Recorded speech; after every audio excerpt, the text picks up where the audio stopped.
à toutes et à tous. Alors aujourd'hui, dans l'entretien du jour, nous avons le plaisir de recevoir Sandro Gozzi. Sandro Gozzi est un homme politique italien. Aujourd'hui, il a le mandat de député européen.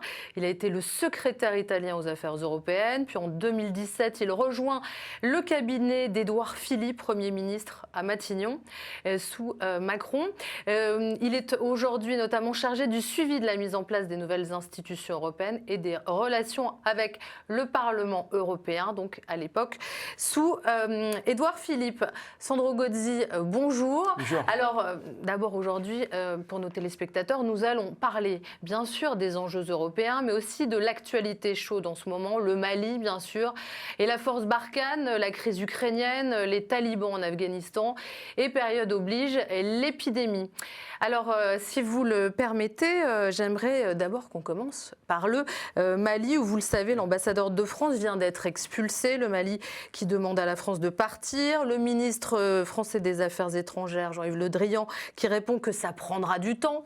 Le président de la République qui affirme que les Français continueront à combattre le djihadisme au Sahel. D'ailleurs, on a l'impression que le chef de l'État veut prouver que l'Union européenne peut agir comme une force protectrice face au chaos du monde, mais les crises maliennes et ukrainiennes d'ailleurs mettent à mal son discours. Alors pourquoi le volontarisme européen d'Emmanuel Macron, à votre avis, est-il mis à l'épreuve ?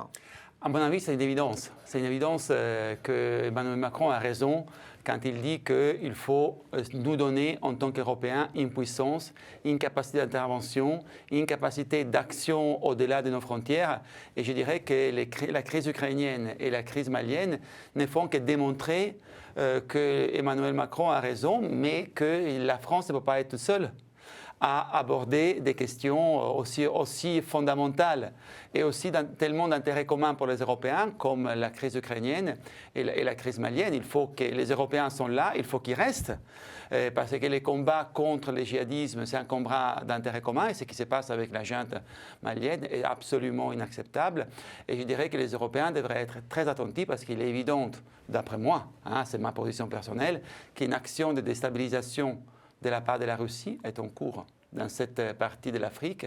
Je ne crois pas que ceci soit de l'intérêt des Africains et je ne crois pas que ceci soit de l'intérêt d'une stabilité à laquelle les Européens doivent travailler ensemble. Mais alors comment justement l'Europe et la France vont-ils s'y prendre pour faire comprendre ce que vous dites aux Africains ? Parce qu'aujourd'hui, les Africains, le Mali en tout cas, veulent absolument que la France s'en aille, que les forces armées s'en aillent pour laisser la place aux Russes.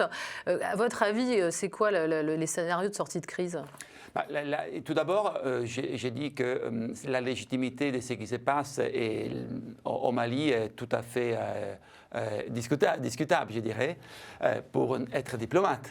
Oui, mais bien sûr, c'est un putsch, il n'y a pas des élections, on est d'accord. Il faut condamner et je crois que nous devons toujours distinguer ce que nous faisons en entente pour l'intérêt du peuple africain avec des putschs et des coups d'État comme celui qui se passe au Mali. Et je crois aussi que dans un contexte des nouveaux partenariats que nous devons bâtir.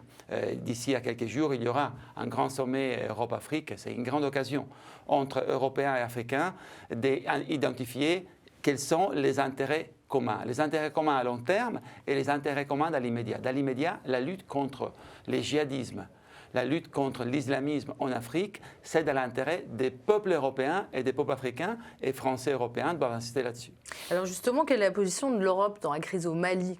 Quelle est la lignée des décisions qui vont être prises ? La position de l'Europe est pleinement coïncidente avec celle de la France, avec celle qui a été exprimée les ministres des Affaires étrangères, Yves Le Drian. Les Européens sont là. Il y a une présence italienne, il y a une présence allemande.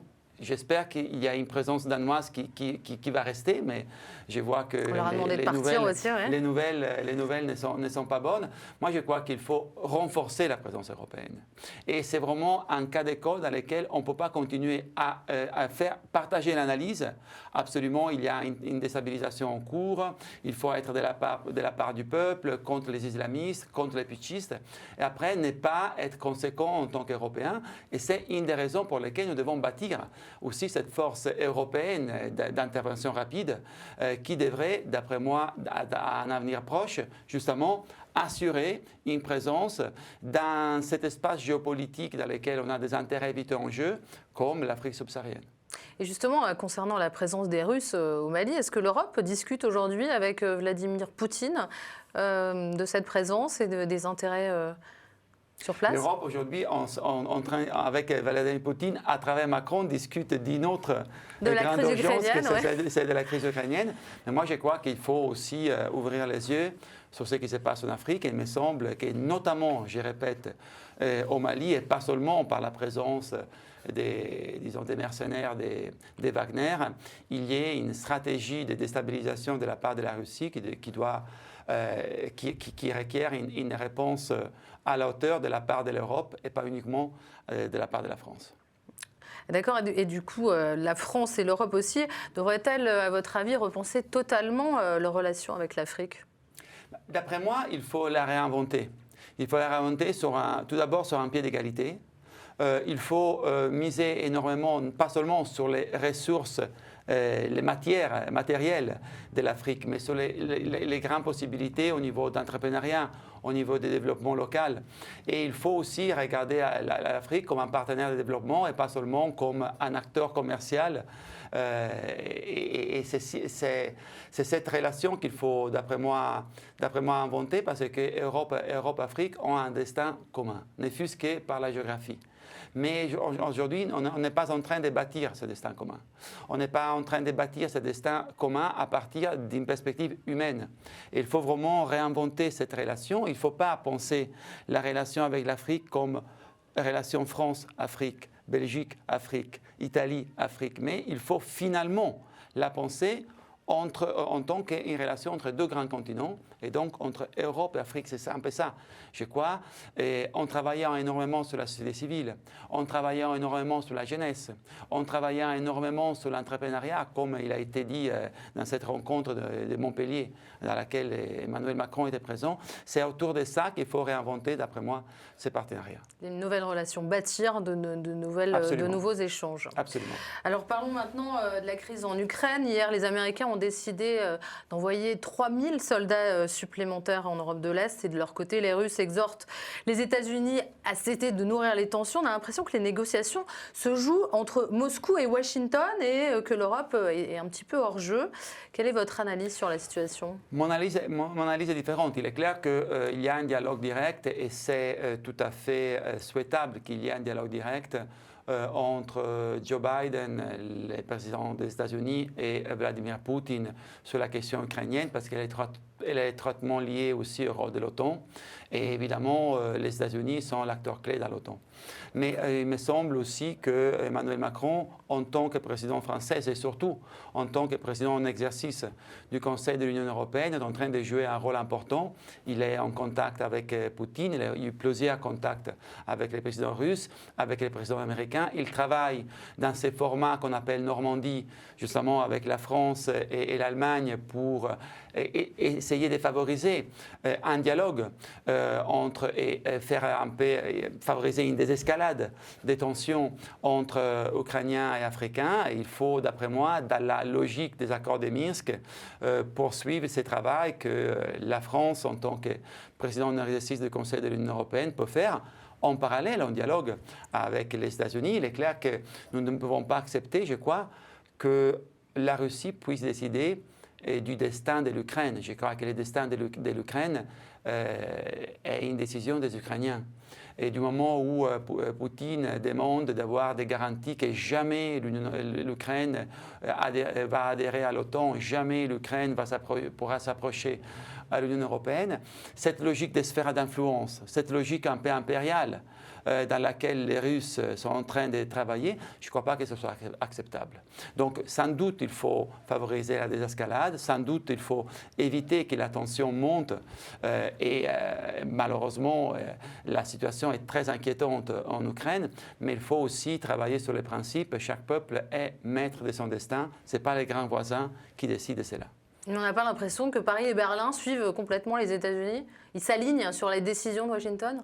Non, je crois que la relance, je répète, du dialogue dans le format Normandie soit une bonne initiative du président de la République française qui va dans la bonne direction. Et je crois que cependant, là aussi, comme j'ai dit sur le Mali, la crise ukrainienne ne fait que démontrer l'urgence de se doter d'une autonomie stratégique, l'urgence de se doter d'une crédibilité aussi militaire de défense en tant qu'Européens, parce que sans cela, on aura toujours des problèmes de présence, de participation et notamment de crédibilité.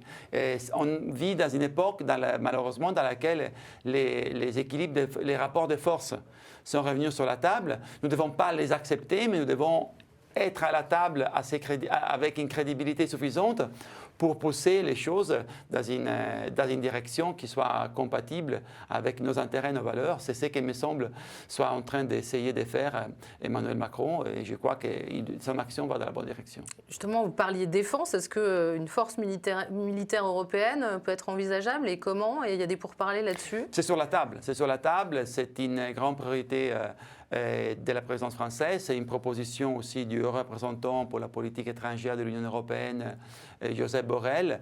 Et on discute dans ces stratégies qu'on appelle boussole stratégique, dans les grandes directions dans lesquelles l'Union européenne veut aller, de mettre en place une force d'intervention rapide de 5 000 hommes.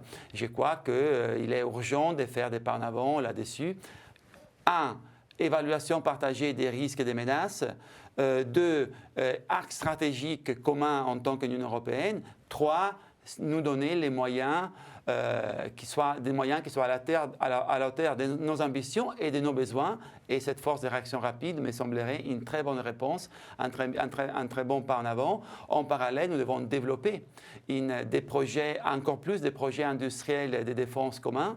On a finalement un budget, un fonds pour la défense de presque 10 milliards d'euros. C'est un bon instrument pour développer aussi des projets industriels dans la défense commun. Parlons maintenant d'un autre sujet très épineux, les talibans au pouvoir en Afghanistan. Alors, quelle est la position de l'Union européenne par rapport aux aides financières qu'ils demandent? Je rappelle qu'il y a eu des pourparlers en novembre dernier à Doha. Les talibans demandaient des aides financières de l'Union européenne pour notamment faire marcher les aéroports. Est-ce que l'Europe va donner de l'argent aux talibans, oui ou non? Non, elle ne va pas les donner. Je ne crois pas que l'Union européenne ne doit pas les donner. Il est clair qu'il faut distinguer les talibans qui doivent encore prouver beaucoup de choses par rapport à ce qu'ils disent et la population afghane. Et je crois que l'Union européenne doit pouvoir donner des aides directement, notamment des aides humanitaires, notamment des aides sociales, directement à la population, sans passer à travers le gouvernement taliban. C'est ça la position que je crois l'Union européenne doit Oui, est-ce que les talibans vont le permettre, à votre avis? Parce que là, il y a un rapport de l'ONU qui dit quand même qu'ils ont tué de manière arbitraire 100 membres de l'ancien gouvernement. On sait que les droits des femmes ne sont pas respectés, les droits d'humanité, les droits de la... Est-ce qu'ils ne vont pas empêcher? C'est la raison pour laquelle, tout d'abord, on ne peut pas passer à travers les structures des talibans pour donner des aides en tant qu'Union européenne. Secondo, sans doute, c'est difficile. L'Union européenne l'a fait aussi dans d'autres crises, dans d'autres scénarios dans le monde, dans le passé. Et c'est, d'après moi, la seule position possible et la seule intervention possible. Alors maintenant, place à l'Europe, votre sujet. Le président Emmanuel Macron a donné une conférence de presse sur la présidence française du Conseil de l'Union européenne au mois de janvier 2022. Une présidence qui aura lieu jusqu'au mois de juin. Quels sont les enjeux de cette présidence? Les premiers enjeux, c'est justement celui de construire une Europe souveraine. À savoir une Europe qui reprenne les contrôles sur des questions qui échappent à l'action des États-nations. La question dont on a parlé jusqu'à maintenant, de la défense, de la sécurité, de l'autonomie stratégique européenne, c'est sans doute une grande priorité. Il y a eu une réunion importante des ministres de la Défense. L'autonomie européenne et la reprise des contrôles doivent se faire aussi dans les questions qui sont désormais absolument globalisé. Le numérique, c'est une de ces questions. Et donc, par exemple, précisément dans le numérique? L'objectif, c'est, pendant la présidence française, d'adopter deux grandes nouvelles lois européennes c'est la loi sur les services numériques, la loi sur les marchés numériques, des lois qui introduisent des véritables obligations pour les plateformes numériques autour d'un principe très simple, mais très juste et absolument fondamental. Ce qui est illégal hors ligne, offline, doit être aussi illégal en ligne, online. Et donc, nous devons renforcer, augmenter les responsabilités et les obligations des plateformes. Tout d'abord, pour assurer nos droits en tant que consommateurs, lutter contre la contrefaçon, lutter contre l'égalité, mais aussi assumer des responsabilités sur ces dangers, disons, systémiques à la sécurité, aux droits fondamentaux, et donc faire beaucoup plus aussi pour lutter contre la désinformation. Oui, votre cheval de bataille, c'est d'ailleurs les fake news. Hein. Absolument. Très cher à Emmanuel Macron. Comment est-ce qu'on combat la fake news avec les réseaux sociaux aujourd'hui? Ça part dans tous les sens. Comment on peut s'y prendre concrètement? Tout d'abord, en responsabilisant, en augmentant les responsabilités des plateformes numériques qui doivent, par exemple, garder la viralité très basse des posts, des activités online qui sont évidemment les produits des fake news, sont évidemment une partie d'une campagne des informations désorganisées et avec cette nouvelle loi sur les services numériques, on prévoit pas seulement ces types de modération, de surveillance et des responsabilités des plateformes numériques, mais on prévoit aussi des sanctions dans les cas où les plateformes numériques ne réagissaient pas face à des actions qui sont carrément, évidemment, des actions des informations ou des fake news. Merci d'avoir été avec nous. À très bientôt et puis bonne chance pour cette loi qu'on attend avec impatience. Merci. L'entretien du jour, c'est terminé pour aujourd'hui. Bonne fin de programme à tous.